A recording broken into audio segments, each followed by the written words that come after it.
Back in the hype beast days when the UltraBOOST was an absolutely poppin' sneaker and everybody was racing out there to get their hands on them. I'm talking about the 1.0s, the 2.0s, the 3.0s and the 4.0s before the 2019s came along. One of the absolute top, hottest, iconic collaborations was between the Adidas UltraBOOST line and the Wood line. My wife is actually lucky enough to have the uncaged version, which I prefer. Many people prefer the caged version of the original Wood collaboration with UltraBOOST, but I prefer the uncaged version, which my wife does have, unfortunately about 8 sizes too small for me. Otherwise I'd be rocking those bad boys absolutely every day. But here we are, we're back again with another collaboration between the UltraBOOST line and the Wood brand. People are surprised that the Wood brand are lining up with the UltraBOOST 19 because the 19 has not been particularly well received, if we want to put it that way. And today what we're going to be doing is looking at that Wood collaboration and asking ourselves, does this hold up against the history of the Wood line and the Adidas UltraBOOST brand?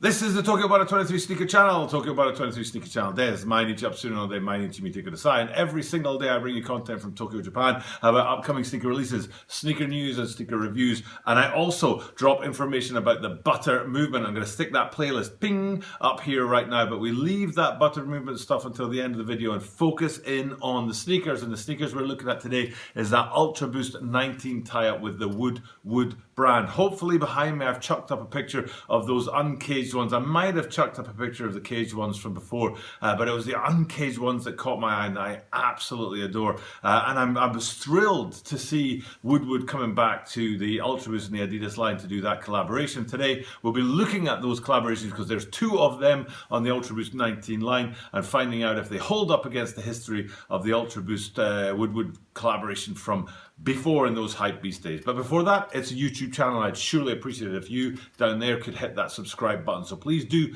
hit that subscribe button if you haven't already done so. And as I am here in Tokyo, Japan, I do say at the start of every single one of my videos, 登録よろしくお願いします。まだ登録してない方にぜひ登録をお勧めしますので、登録よろしくお願いします。もう登録してくれた方にありがとうございます。感謝します。Okay, so let's get into these shoes and have a look at the details on them. Some of them are fire, some of them not so fire. In fact, I would go so far as to say that it's the almost perfect shoe. That's a big statement, but the almost in front of that is a good way to kind of get out from being locked down too hard, because it's not quite the perfect shoe. But is it the almost perfect shoe because of Wood things, or is it the almost perfect shoe because of UltraBOOST things? Let's have a quick look at that in today's video. And we're going to start out with the prime knit on these bad boys, because like I said, there are 2 of them. Now, one of them is in a sort of green, olive green colorway. Now, that is a very popping color in this season right now. I've been seeing olive green and sort of camel green and military green in a lot of different things, not just sneakers, but also other fashion areas. So it seems like this season is the season for the camel green and the olive green colors out there. And one of them is very strikingly in that colorway. And it's balanced out with the olive green prime knit upper, but inside a few hits of burnt orange, which is another hot color right now since the Nike Air Max 90 Mars in burnt orange came out. It seems like burnt orange is a popular color as well. So on the one hand, you've got one sneaker in that olive green burnt orange colorway, and then on the other hand, you keep the burnt orange in there, but you trade out the orange green for a sort of light cream. It's almost white, but not quite white, a light cream colorway. So focusing on those 2 colorways, let's have a look at the prime knit. And the particular place I want to look at the prime knit is on the toe box of both sneakers. So somehow behind me, you should be able to see the toe box of both sneakers, maybe alternating since I can't get a picture of both on one green screen.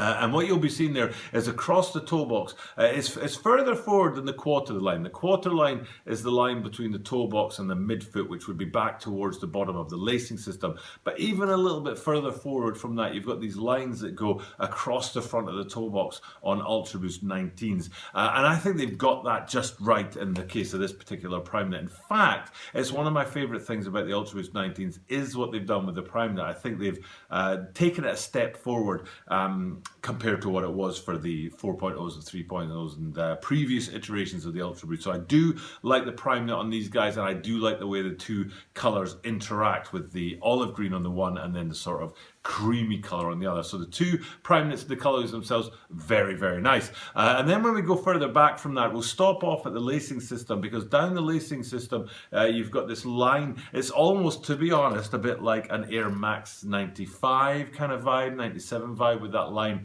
that goes all the way down. Let's call it vertically. I'm not even sure if it's vertically or horizontally, but anyway, all the way down the lacing system there with that Adidas and wood branding alternating on there, and a couple of arrows in there as well, which I can't really figure out what they are, but they're cool anyway. So that branding on the lacing system, in that burnt orange colorway on the cream ones for sure. I can't remember if it's burnt orange or olive on the other one. I'll pop a picture behind me to see which color that is. But that's a cool feature there. And then we go even further back. When the 2019 UltraBOOST came out, the heel cup was one of the biggest talking points, and that sort of hollowed out heel cup effect. Some people were a bit surprised at it. Personally, I kind of like it. I think it is a good evolution of the heel cups from what they were for the 4.0s and 3.0s and so on. And I kind of like them. And in the case of these shoes, you can see that they work really well in balancing out the colors and being an effective part of that upper. But I didn't realize this, and maybe I've got this wrong because I just haven't been paying attention. Maybe at my age you miss things like this, but when I was doing my research for this and looking at these shoes, I noticed the UltraBOOST branding on the back of the heel cup, and I thought, wow, I've never noticed that before. Now I'm not sure if it's just something I've never noticed before, or if it's something that is new and specific to these Woodwoods. I know later in the week we're going to be looking at the David Beckham UltraBOOST 19s, which also have that UltraBOOST on there, but I don't know if it's a new thing for the UltraBOOST 19s in general, or a new thing for the UltraBOOST 19s, kind of like a step forward with them. So it'd be great if people know, if they could let me know in the comments down below about that UltraBOOST branding that you can see behind me here on that heel cup.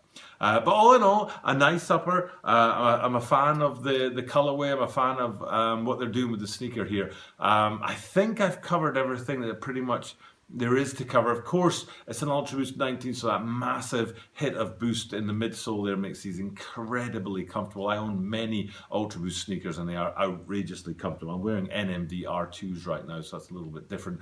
The NMD R2s have one brick right there, which takes off a little bit of the comfort from the UltraBOOST.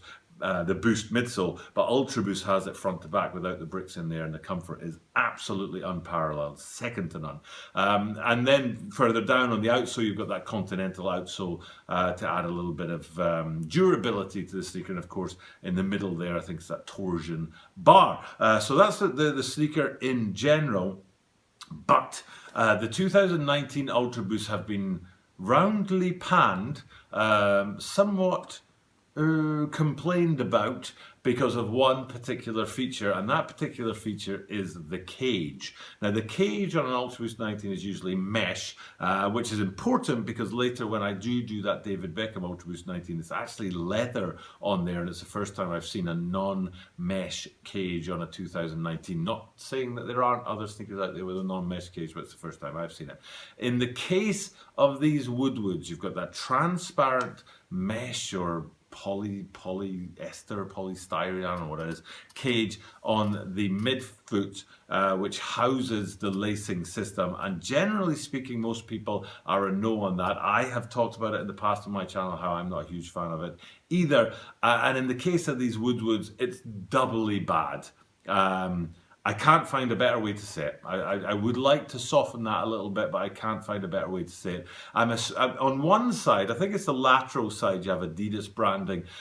So within the cage itself, there's the three-stripe branding sort of that comes out in a 3D effect. But on top of that, or in that, or somehow mixed in with that, what they've put is the Adidas branding. And the three-stripe branding that is embedded in the cage, and then the Adidas branding go in different directions, and it looks really clunky. So generally speaking, that cage on there is not a positive feature of these sneakers, but with that three-stripe branding going in the opposite direction to the three-stripe branding that's also there, the double three-stripe branding, it just looks really, really awful. If you go to the medial side, you'll find the WW, I think it might even be separated by a dot for wood, and I mean, that's not quite as bad because you don't have that weirdness of the branding going in two different directions, but still, it doesn't look good. Maybe there could have been a way to make that flush so that there was no three-stripe branding at all on the cage and it was just the WW or something along those lines. But what I would really prefer above all else is if they could find a way to come out with an uncaged version of these sneakers. I think that would be absolutely fire. I saw Hez Kicks take the cage off of a pair of these in one of his videos. And unfortunately, the cage is kind of wedded to the upper. It's not like just on top and you can take it off and you're fine. But because it's wedded to the upper, when you take it off, you actually split the upper and you can't really wear the shoe once you've taken the cage off. But if Adidas could find a way to come out with an uncaged version of these sneakers, I think it would be absolutely fire. All you'd have to do is take the cage off, put an uncaged lacing system on there like you had with the UltraBOOST uncaged lacing system for things like 4.0s and 3.0s, and you'd be fine. You could keep the heel count to where it is, keep the prime knit the way it is, everything else would be fine, but you just need to get that uncaged in there. So Adidas, if by any chance you catch this video, Talking About It 23 implores you, begs you, just from the very center of my soul, I ask you, please bring out an uncaged version of this sneaker because I think it's definitely what this line needs and needs fast. Okay, that's enough about this sneaker. All in all, it's almost a perfect sneaker as the UltraBOOST 19s are, but that cage is still the big problem on there. It'll be interesting later in the week when that translucent cage is replaced by leather cages for the David Beckham UltraBOOST 2019, so I'll be looking forward to looking at that with you guys. But that's the sneaker part of the video out the way. Butter movement part now. There are things trucking along. I got a message from Shoe Butter the other day saying that he's in the shoe department putting together some content that he's going to send up to me real soon, so I'm looking forward to that, as you should be as well, because anything that comes up from the shoe department is always absolutely iconic, so I'm looking forward to that. There are a bunch of Butter Movement guys out there that are supporting the channel. There's been a massive jump in views and watch time since Shoe Butter came and got back involved, so that means that the Butter Movement guys out there are hitting my channel up as well, so I appreciate that very much. Thank you guys for the support, and the watch time is making a massive difference as we keep growing this channel and trucking along.